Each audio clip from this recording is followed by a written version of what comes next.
ইতিমধ্যে সরকারের তরফ থেকে আমাদের যত ধরনের বেদখল যে রেলের যে সকল জমি বেদখল হয়েছে সেগুলিকে আমরা দখলমুক্ত করার জন্য কিন্তু আমরা নির্দেশনা দিয়েছি এবং সেই নির্দেশনাগুলি আমার মনে হয় যে একেবারে মাঠ পর্যায়ে চলে আসবে যে আমরা রেলের কোনো সরকারি কোনো সম্পত্তি সে যেই দখল করুক তাকে সেই জায়গা থেকে দখলমুক্ত করতে উচ্ছেদ করতে হবে এবং এই ব্যাপারে আমরা খুব কঠোর।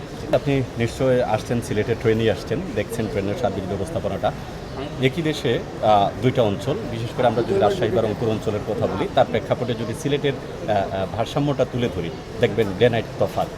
তো এই জায়গা থেকে বৈষম্য নিরসনে আপনাদের যে সুপরিকল্পিত পরিকল্পনা রয়েছে কিনা, স্পেশালি সিলেট নিয়ে বিশেষ করে একটু ইনফরমেশান দিই। এখানে যে কয়টি লোকাল ট্রেন ছিল 2020 সালের পর থেকে সেটা টোটালি বন্ধ আছে। যাত্রী সেবা হয়তো মান্থলি 4,000 থেকে পার ডে 4,000 থেকে 4,500 দিচ্ছে হিমশিম ক্ষেত্রে রেল কর্তৃপক্ষ। এই জায়গায় প্রতিদিন চাহিদা 8 থেকে 9,000।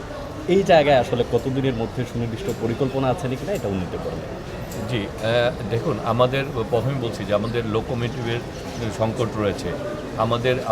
আমাদের যে ইঞ্জিনগুলি লোকোমোটিভগুলি এখানে ব্যবহার করা উচিত সেই 30 সিরিজের লোকোমোটিভ ব্যবহার করে, সেখানে অনেক ক্ষেত্রে 29 সিরিজের লোকোমোটিভ ব্যবহার করা হচ্ছে।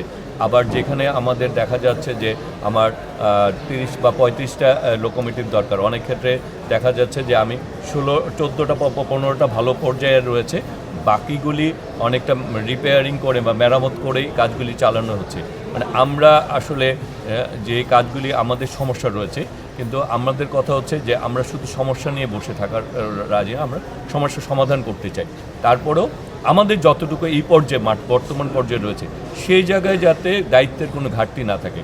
আমরা বলবো যে আমাদের এটা নাই ওটা নাই, কিন্তু আমাদের যতটুকু আছে সেই জায়গায় কোনো ঘাটতি আছে কিনা, সেই জায়গায় সেবার কোনো দুর্বলতা আছে কিনা, সেই জন্যই আমরা কিন্তু নিজেরা পরিদর্শনে যাচ্ছি। আমাদের যারা জিএম পর্যায়ে, ডিআরএম পর্যায়ে, আমাদের যারা মানে বিভিন্ন জোনের যারা দায়িত্ব রয়েছেন তাদেরকেও আমরা বলছি যে আপনারা সবগুলি সুপারভাইজার যারা রয়েছেন, যারা সবাইকে বলছি যে আপনার মাঠ পর্যায়ে যেতে হবে, মাঠ পর্যায়ে কোনো দায়িত্বের অবহেলা ঘটছে কিনা সেটিকে নিশ্চিত করতে এবং সেই জন্য আমরা কাজ করে যাচ্ছি। হ্যাঁ, আমরা এছাড়া যে জায়গায় সীমাবদ্ধতা রয়েছে সেগুলি উত্তরণ করে কীভাবে লোকোমোটিভ বাড়ানো যায়, কোচ বাড়ানো যায় এবং সেই জোনে মিটার গেজে যাতে যাত্রীদের সমস্যাগুলি আমরা কাজ করছি। আমাদেরকে আসলে সময় দিতে হবে, আর এগুলি তো ব্যাপার হচ্ছে ইচ্ছা করলে আমি লোকোমোটিভ বা ইচ্ছা করলে একদিনে এটার বৃদ্ধি করতে পারবো না। এগুলির জন্য যে প্রসেস আমরা কাজ করে চলছি। যেখানে আমরা ব্যাপার সিলেট কিন্তু আমাদের প্রায়োরিটির মধ্যে আছে। সিলেটকে আপনারা যেভাবে ঢাকা, চিটাগাং, ঢাকা, কক্সবাজার, ঢাকা, সিলেট, হ্যাঁ, এগুলি কিন্তু প্রায়োরিটির মধ্যে আছে। সুতরাং যেগুলি প্রায়োরিটির মধ্যে আছে এবং মাননীয় প্রধানমন্ত্রীও কিন্তু সিলেটকে গুরুত্ব দিচ্ছেন। আপনার ইতিমধ্যে উনি এই এলাকায় সিলেট ঘুরে গিয়েছেন, উনিও কিন্তু প্রায়োরিটির মধ্যেই সিলেট রয়েছে। সুতরাং সিলেটের গুরুত্ব আমাদের কাছে আছে। সেই গুরুত্ব অনুযায়ী আজকে এখানে আমাদের জিএম রয়েছেন, দায়িত্বশীল কর্মকর্তা সবাই এখানে রয়েছেন।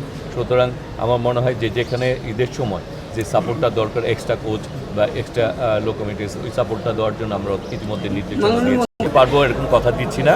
আমাদের লোকোমোটিভ আমরা এই বা কোচের যদি আমরা সাপোর্ট পাই, হ্যাঁ, এবং আমরা ওইটা তাহলে করতে পারি, তখন এই ইনশাল্লাহ আপনারা সেটা পাবেন। এই মুহূর্তে দিচ্ছি না।